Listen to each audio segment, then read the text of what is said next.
Good evening, night people. The city is wet tonight. Rain on glass.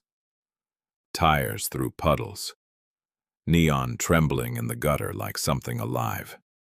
This is After Midnight with Daktari Knight. And before we open the line, thank you.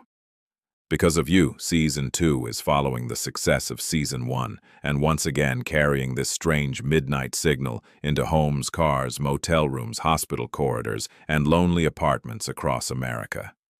You have made After Midnight one of America's #1 late-night call-in shows. That does not happen because people sleep. It happens because people listen. The lines are open. 555-KNIGHT. 555-KNIGHT. Who is out there tonight? Yeah. Evening, Daktari. My name is Frank Donnelly. I'm calling from Queens. I deliver newspapers. Been doing the same route since 1969. I know every alley dog, every loose manhole cover, every diner light that flickers before dawn. I'm 46 years old. I'm not a nervous man. You work streets before sunrise long enough, you learn what belongs and what doesn't. A drunk sleeping in a doorway belongs. Steam coming out of the subway grates belongs. A woman crying outside a bar at 3 in the morning, sadly, belongs too. But this woman does not. Go on. There's a phone booth on Vernon Boulevard. Old glass one. Scratched up. Smells like rain and cigarettes even from the sidewalk. The phone inside hasn't worked in months. I know that because I tried it once when my truck broke down. No tone, no operator, deadline. But every morning at about 3:15, for 6 weeks, I drove past that booth and saw the same woman standing inside it. Same gray coat, same black handbag, same white gloves, same scarf tied under her chin, like women used to wear in old photographs. She was always holding the receiver to her ear, always talking. To whom? That's the thing, nobody. The line is dead. At first I figured she was disturbed, or lonely, or maybe she liked the shelter from the rain.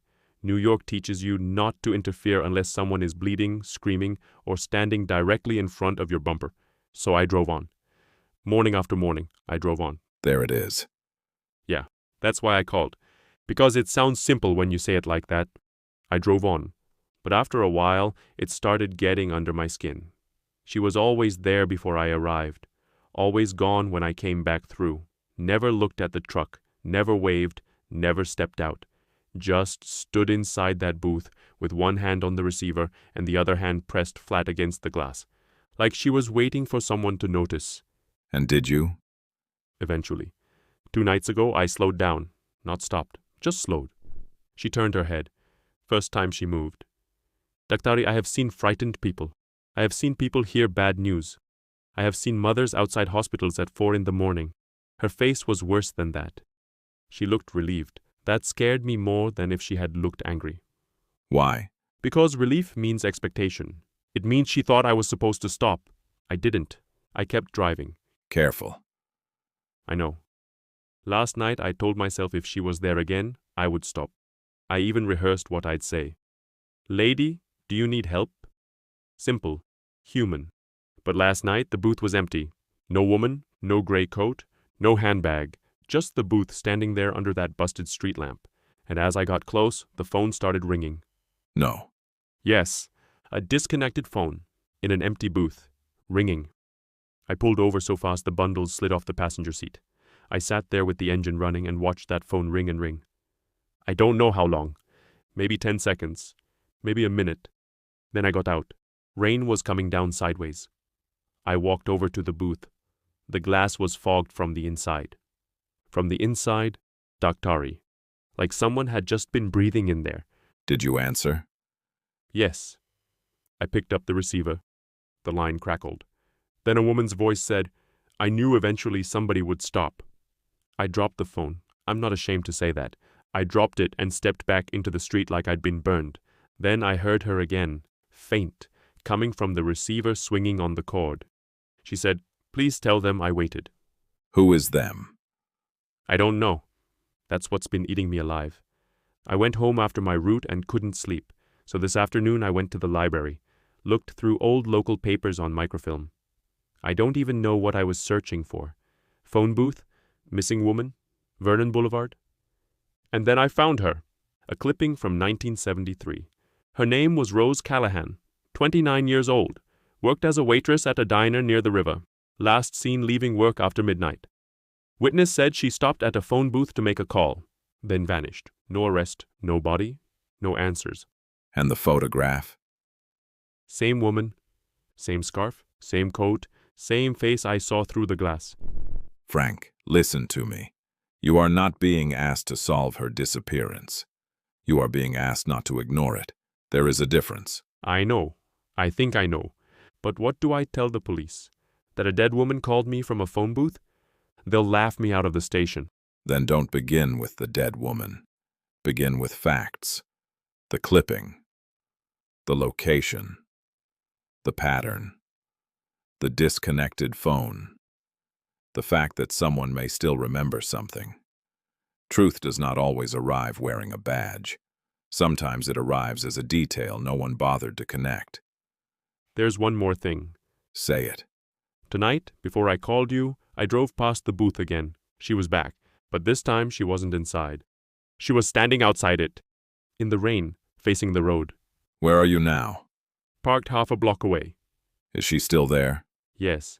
Do not approach her. She's looking at me. Frank. She's pointing. At what? Not at me. Behind me. Start the truck. There's a car parked behind me. Black sedan. No headlights. Drive. I didn't see it pull up. Now. The phone booth is ringing again. Do not answer it. Daktari. Drive, Frank. The woman is gone. Drive. Okay, I'm moving. Good. The black car is following me. Go to a police station. Do not go home. Do not stop at the booth. Keep the line open only if it is safe. There's a precinct on the next avenue. Go there. Daktari? Yes. The phone is ringing in my truck. What phone? The old payphone receiver. The one from the booth. I swear to God, I dropped it. I left it there. But it's on my passenger seat, and it's ringing. Do not touch it. It stopped. Keep driving.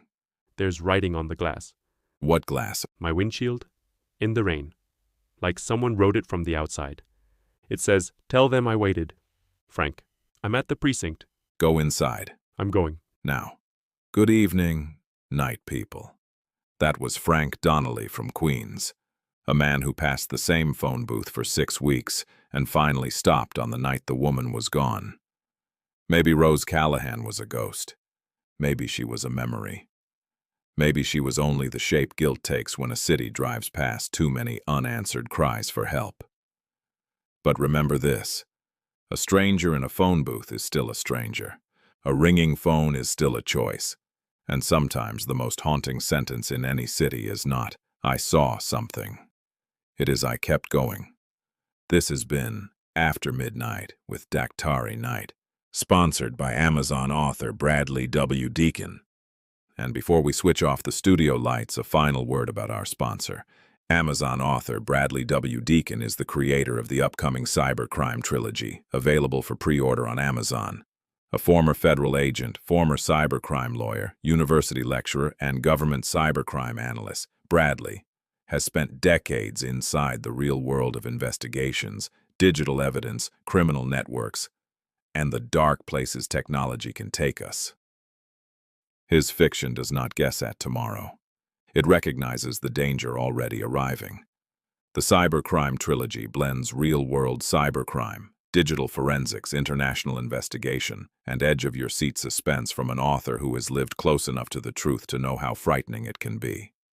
Amazon author Bradley W. Deacon. Cybercrime thrillers that tell it like it is. Good night, night people. Keep your doors locked. Keep your lines open. 555 KNIGHT. And if Frank calls again, perhaps we will finally learn who Rose Callahan was waiting for.